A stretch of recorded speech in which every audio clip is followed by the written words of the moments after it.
Selamat datang di Zona Integritas, menuju wilayah bebas dari korupsi dan wilayah birokrasi bersih melayani.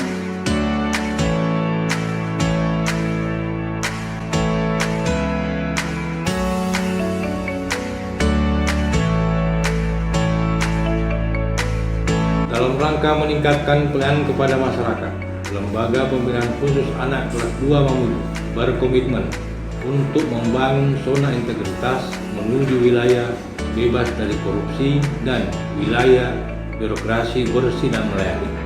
Untuk mewujudkan komitmen tersebut, telah dilakukan perubahan pada 6 area sebagai berikut. 1.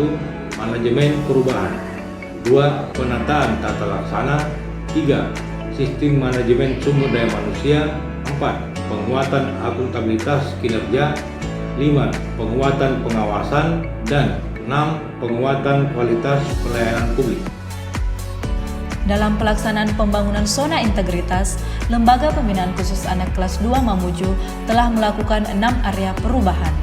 Yang pertama, manajemen perubahan, yang bertujuan untuk mengubah secara sistematis dan konsisten mekanisme kerja, pola pikir, serta budaya kerja individu pada satuan kerja, menjadi lebih baik sesuai dengan tujuan dan sasaran pembangunan zona integritas. Adapun target yang ingin dicapai yang pertama yaitu meningkatnya komitmen seluruh jajaran pimpinan dan anggota satuan kerja dalam pembangunan zona integritas. Yang kedua, terjadinya perubahan pola pikir dan budaya kerja. Yang ketiga, menurunnya resiko kegagalan.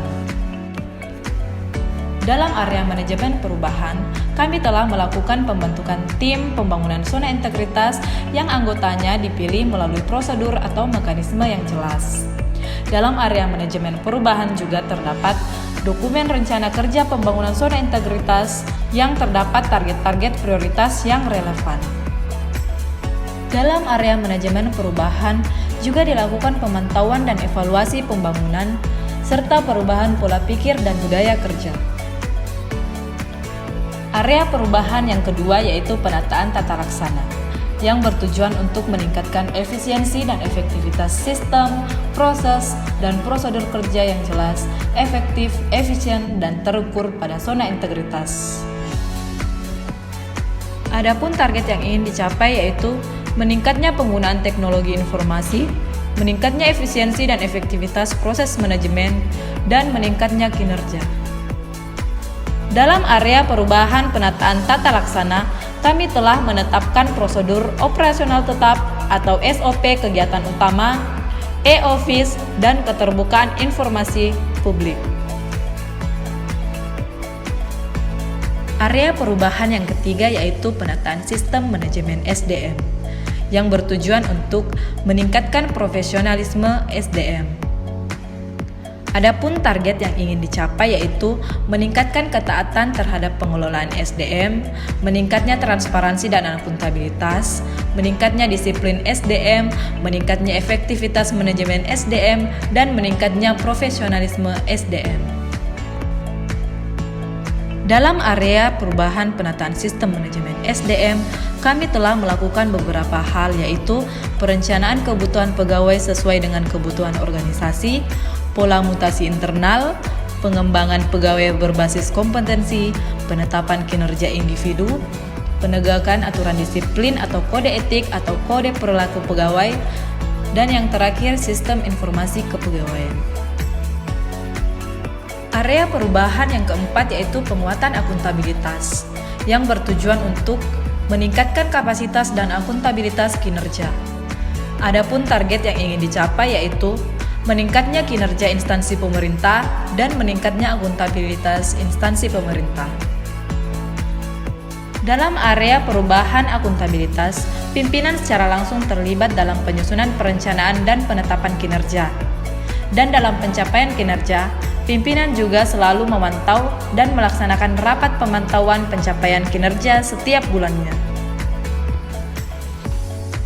Area perubahan yang kelima yaitu penguatan pengawasan.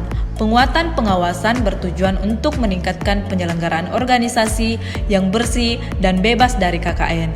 Target yang ingin dicapai yaitu meningkatnya kepatuhan terhadap pengelolaan keuangan negara, meningkatnya efektivitas pengelolaan keuangan negara, mempertahankan predikat WTP dari BPK atas opini laporan keuangan, dan menurunnya tingkat penyalahgunaan wewenang. Dalam area perubahan penguatan pengawasan, kami telah melakukan dan membentuk pengendalian gratifikasi, penerapan SPIP, pengaduan masyarakat, whistleblowing system, penanganan benturan kepentingan, dan penyampaian laporan harta kekayaan pegawai atau LHK-ASN dan LHKPN. Area perubahan yang keenam yaitu peningkatan kualitas pelayanan publik. Peningkatan kualitas pelayanan publik merupakan upaya untuk meningkatkan kualitas dan inovasi pelayanan publik sesuai kebutuhan dan harapan masyarakat. Target yang ingin dicapai yaitu meningkatnya kualitas pelayanan publik, meningkatnya jumlah unit pelayanan yang memperoleh standarisasi pelayanan internasional, dan meningkatnya indeks kepuasan masyarakat terhadap penyelenggaraan pelayanan publik. Dalam area perubahan peningkatan kualitas pelayanan publik, kami telah membuat standar pelayanan yang meliputi standar pelayanan yang ada di Lembaga Pembinaan Khusus Anak kelas 2 Mamuju, yaitu layanan bidang pembinaan anak, layanan bidang keamanan dan ketertiban, layanan bidang kesehatan dan perawatan anak, layanan bimbingan kemasyarakatan dan pengentasan anak, dan layanan bidang registrasi. Dalam peningkatan kualitas pelayanan publik, kami juga menerapkan budaya pelayanan prima, sehingga kami mengadakan pelatihan public speaking untuk semua pegawai yang ada di Lembaga Pembinaan Khusus Anak kelas 2 Mamuju, sehingga dapat menerapkan budaya pelayanan prima saat melayani pengunjung ataupun anak didik. Dalam peningkatan kualitas pelayanan publik, kami tidak hanya mengutamakan budaya pelayanan prima, akan tetapi kami mengutamakan penilaian kepuasan masyarakat terhadap pelayanan yang telah kami berikan dengan melakukan survei kepuasan masyarakat yang dapat diakses secara terbuka oleh masyarakat. Adapun program unggulan yang dimiliki oleh Lembaga Pembinaan Khusus Anak kelas 2 Mamuju, yaitu layanan WhatsApp Group atau LWatch. Layanan ini ditujukan untuk komunikasi dan koordinasi antara pegawai Lembaga Pembinaan Khusus Anak kelas 2 Mamuju dengan orang tua anak didik. Layanan ini juga sebagai sarana bagi orang tua anak didik agar dapat memantau kegiatan-kegiatan apa yang dilakukan anak didik selama berada di Lembaga Pembinaan Khusus Anak kelas 2 Mamuju. Layanan unggulan yang selanjutnya yaitu layanan antar pulang atau ELANG. Layanan ini ditujukan untuk mengantar pulang anak didik yang telah selesai masa pembinaannya di Lembaga Pembinaan Khusus Anak kelas 2 Mamuju yang orang tuanya berhalangan sehingga tidak dapat menjemput anak didik.